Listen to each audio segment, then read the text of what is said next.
اب یہ آیت جو میں نے انتخاب کی ہے چند جملے اس کے سن لیجئے کہ میں تاریخ کے آئینے میں سب کچھ پیش کر رہا ہوں، تو یہ بنی اسرائیل سے متعلق ہے۔ ثم انتم ہؤلاء تقتلون انفسکم، اللہ کہہ رہا ہے میں نے تم سے میثاق لیا تھا، گزشتہ دو آیتوں میں نے بھی پیش کیا میثاق، خون نہیں بہاؤ گے، یہ نہیں کرو گے، وہ نہیں، سب کچھ اللہ کہہ رہا ہے ثم انتم ہؤلاء تقتلون انفسکم وتخرجون فريقا منكم من ديارهم تظاهرون عليهم بالاثم والعدوان، تمہیں پتہ نہیں چلتا کہ تم میثاق کر چکے ہو، اللہ سے وعدہ کر چکے ہو ایک دوسرے کا قتل نہیں کرو گے، لیکن تم بھول کیوں جاتے ہو، تم پھر بھی ایک دوسرے کا خون بہا رہے ہو۔ اے بنی اسرائیل تم پھر بھی ایک دوسرے کا خون بھی بہا رہے ہو اور اپنے میں سے ایک گروہ کو نکال دیتے ہو، ان کو کہتے ہو یہ گنہگار تھے اس لیے ہم نے نکال دیا، تظاہرون علیہم بالاسم والعدوان، الزام لگاتے ہو، تہمت لگاتے ہو کہ یہ گنہگار تھے ہم نے انہیں ملک بدر کر دیا۔ بھائی جب نکالو گے کسی کو ذلیل و خوار کر کے تہمت لگا کے، تو تہمت لگانا ایک ایسی شے ہے کہ پلٹ کے واپس آتی ہے، نہیں واضح کر سکا، تھوڑی سی اور وضاحت کر دوں اس کی۔ بھائی اب یہ سورہ نور کی آیت ہے، آپ کہیں گے اتنی آیت سنا دی یاد بھی نہیں ہوں گی، ٹی وی پہ جاری ریکارڈ ہو رہی ہے تو میں کہہ رہا ہوں کہ اب یہ جتنا ہو سکتا ہے یہ مطالعے پیش کرتا رہوں آپ کی خدمت میں، بھائی اسی محبت سے جیسے دیکھ رہے ہیں ویسے سنتے رہیے گا۔ فیضان گرامی اب یہ سورہ نور 24واں سورہ ہے قرآن کریم کا۔ ان الذین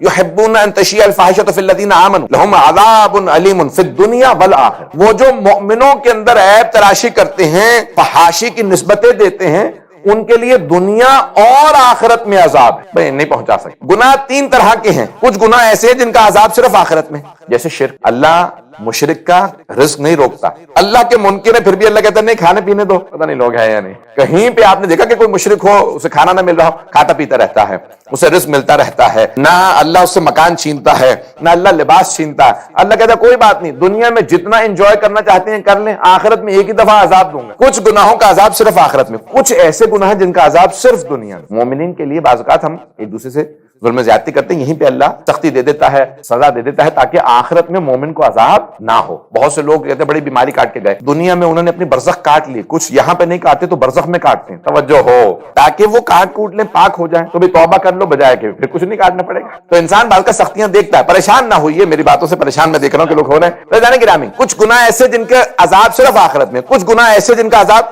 صرف دنیا میں، لیکن کچھ ایسے گناہ ہیں جن کا دنیا میں بھی عذاب ہے آخرت میں، بڑے سخت گناہ ہیں۔ تو اللہ نے سورہ نور کی آیت میں کہا ان الذین یحبون ان تشیع الفاحشۃ فی الذین آمنوا، جو مؤمنوں کی طرف فحاشی کی نسبت دیں، ان پہ تہمت لگا دیں یا ان کے عیب تراشی کریں یا ان کے عیب کو لوگوں کے سامنے بیان کریں، کہ بیان یہ کس نے، تو کیا ہوگا؟ لہم عذاب علیم فی الدنیا، ان کے لیے سخت ترین عذاب ہے دنیا میں بھی اور آخرت میں بھی۔ آخرت میں تو جو عذاب ہوگا ہوگا، دنیا میں عذاب کیا؟ اب امالیہ شیخ طوسی کے اندر یہ حدیث موجود ہے، امام موسیٰ بن جعفر الکاظم علیہ السلام۔ اب امام ہفتم یہ حدیث فرماتے ہیں، حدیث کیا ہے؟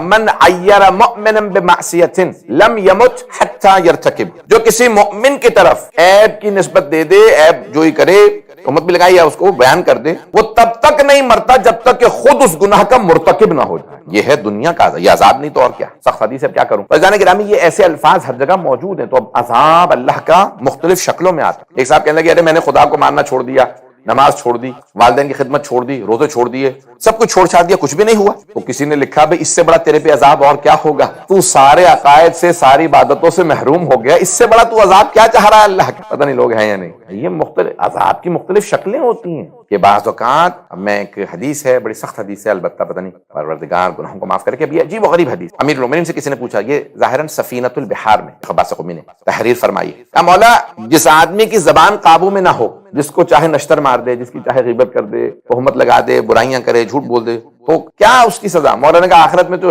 ہے، دنیا کے اندر بہت سی عبادات سے محروم ہو جائے، حرمت صلاۃ اللیل، نماز شب کے لیے کبھی نہیں آنکھ کھلے گی، کبھی اس کو توفیق نہیں ہوگی، کئی اس کے نمازیں قضا ہوں گی، کئی ایسے۔ یہ زبان جو ہے نا، اللہ نے 32 اس کے اوپر پہرے دار بٹھائے، یہ پہرے داری تو ہے نماز پہ، اس پہ 32 محافظ بٹھائے، 2 گیٹ لگا دیے ہونٹوں کی شکل میں، پھر بھی قابو میں نہیں ہے، گھر اجاڑ دیتی ہے، جنگیں کروا دیتی ہے، دنیا میں فساد کروا دیتی ہے، فتنے کروا دیتی ہے۔ یہ 2 چھٹانگ کی زبان ہے، لیکن کسی کے بھی قابو میں نہیں ہے، کتنے بڑے بڑے کام کر دیتی ہے، پتہ نہیں بات پہنچ رہی ہے نہیں پہنچ رہی، اور مجھے پتا ہے اس پہ کوئی داد تو ملنی نہیں ہے۔ تو عزیزان گرامی یہ تمام کے تمام مفاہیم اگر آپ قرآن کریم کو دیکھتے چلے جائیں گے تو قرآن بڑی گہرائی سے بات کر رہا ہے۔ ثم انتم هؤلاء تقتلون انفسکم وتخرجون فریقا منکم من دیارہم تظاہرون علیہم بالاثم والعدوان وان یاتوکم اسارى تفادوہم، اور اگر کہیں تمہارے پاس قیدی آ جاتے ہیں تو تم ان کا فدیہ دیتے، وَهُوَ مُحَرَّمٌ عَلَيْكُمْ إِخْرَاجُهُمْ، کہ ان سے تم لے کے فدیہ دو تو یہ تم پہ حرام ہے، یہ آیت جو چل رہی ہے۔ اور پھر کیا ہوتا ہے؟ أَفَتُؤْمِنُونَ بِبَعْضِ الْكِتَابِ وَتَكْفُرُونَ بِبَعْضٍ، کہ تم کتاب کے بعض چیزوں پہ ایمان لاتے ہو، بعض پہ ایمان نہیں لاتے۔ فَمَا جَزَاءُ مَن يَفْعَلُ ذَلِكَ إِلَّا خِزْيٌ فِي الْحَيَاةِ الدُّنْيَا وَيَوْمَ الْقِيَامَةِ يُرَدُّونَ إِلَىٰ أَشَدِّ الْعَذَابِ۔ اللہ فرماتا ہے ایسا کرنے والوں کے لیے کیا ہے کہ دنیا میں ذلیل و خوار ہوگا اور آخرت میں شدید عذاب میں مبتلا ہوگا۔ وَمَا اللَّهُ بِغَافِلٍ عَمَّا تَعْمَلُونَ، اللہ غافل نہیں ہے ان چیزوں سے کہ جو تم لوگ کر رہے ہو۔ اب میں یہاں پہ حدیث کچھ پیش کرنا چاہتا ہوں۔ آج حدیث و آیات بعض کا تو انسان پہلے سے مطالعہ جو کر رہا ہوتا ہے بہت زیادہ چیزیں واپس آ رہی ہوتی ہیں، کچھ ایسی ہوتی ہیں جو پچھلے مطالعے آتے ہیں اس میں سے بھی چیز آ جاتی ہے اور انسان سوچتا ہے کہ کیا پڑھوں کیا چھوڑ دوں، اور وقت بھی مد نظر ہوتا ہے۔ تو عزیزان گرامی، اب یہاں ایک مولا امیر کی بڑی پیاری حدیث ہے، جب سوچتا ہوں تو عجیب و غریب کیفیت ہو جاتی ہے، رونگٹے کھڑے ہو جاتے ہیں۔ نہج البلاغہ میں مولا فرماتے ہیں الحذار الحذر فواللہ قد ستر کأنہ قد غفر۔ پتہ نہیں یہ حدیث الحذر، بھائی بی ویئر، آگاہ ہو جاؤ، وارننگ دے رہا اللہ کے مولا امیر کہتے ہیں کہ وارننگ ہے، تحدید، تمہیں وارننگ دی جا رہی ہے کہ فواللہ قد ستر، اللہ اتنے پردے ڈالتا ہے، اتنے پردے ڈالتا ہے کأنہ قد غفر کہ آدمی سوچنے لگتا ہے میرا تو گناہ معاف ہو گیا ہوگا، میں نے تو توبہ بھی نہیں کی۔ بہت بڑی حدیث۔ مولا فرماتے ہیں اللہ اتنے پردے ڈالتا ہے کہ آدمی سوچنے لگتا ہے کہ میرا گناہ معاف ہو گیا۔ مولا فرماتے ہیں نہیں، وارننگ دے رہا ہوں، وارننگ دے رہا ہوں، اگر توبہ نہیں کی تو گناہ کہاں معاف ہوا؟ وہ ستار العیوب ہے، وہ عیبوں پہ پردے ڈالتا ہے، وہ گناہوں کو چھپاتا ہے۔ یہ نہ سوچنا کہ انہ قد غفر کہ اس نے معاف کر دیا، لوگ یہ سمجھنے لگتے ہیں کہ انہ قد غفر کہ اس نے معاف کر دیا ہوگا، اتنے اس نے پردے ڈال دیے۔ تو بھئی یہ عیب جوئی عجیب و غریب شے ہے کہ انسان جو ہے لوگوں کے عیب نہ تلاش کرے، عیب نہ سوچے۔ جو انسان دوسروں کی طرف انگلی اٹھاتا ہے وہ یہ بھول جاتا ہے کہ بھی ایک انگلی ان کی طرف ہے، باقی اپنی ہی طرف ہے، باقی تو سب اپنی طرف ہے۔ تو یہ عیب جوئی انسان کے لیے بڑی اس کی ممانعت آئی ہے۔